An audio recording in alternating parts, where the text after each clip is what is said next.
La question des déchets fait jaser décidément dans le département aujourd'hui. Nouvelle mobilisation des pro-incinérateurs. Cette fois rassemblés sur le site de Puylon en cette fin d'après-midi. Ils soulignent le caractère d'urgence dans la réalisation du projet Vernéa.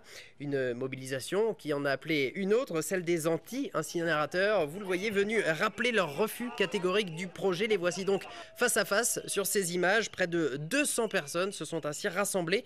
Ils étaient rassemblés jusqu'à il y a encore quelques minutes sur le site du centre d'enfouissement technique de Puylon.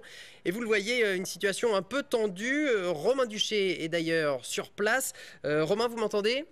Oui, oui, je vous entends. Bonsoir Romain. Alors la manifestation vient à peine de se terminer dans un climat un peu particulier. On a vu quelques images tendues.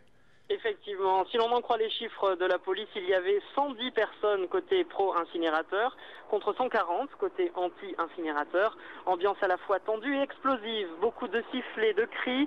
2-3 personnes ont failli en venir aux mains, mais ils ont tout de suite été canalisés par leurs camarades. On a le sentiment en fait d'avoir assisté à un combat entre la ville et la campagne. Les élus ruraux étaient là pour défendre le projet Vernéa et l'incinérateur, mais aussi ils demandent de pouvoir acheminer leurs déchets au centre d'enfouissement de Puylon, car Clermont Communauté le leur interdit depuis le 1er janvier. Et puis face à eux, les anti-incinérateurs, des habitants et des élus de l'agglomération clermontoise, derrière les visages bien connus de Alain Lafont, Yves Reverso ou encore Jean-Michel Calu, le médecin. À l'heure où je vous parle, de petits groupes se sont formés, ça et là, les pros et les anti-incinérateurs discutent, mais on voit mal comment ils pourraient parvenir à se mettre d'accord.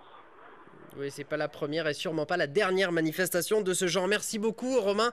Nous vous tiendrons au courant demain dans le JT de la fin de cette manifestation, comment tout cela s'est terminé. Et bien évidemment, nous reparlerons de ce dossier de l'incinérateur très probablement dans les jours qui suivent.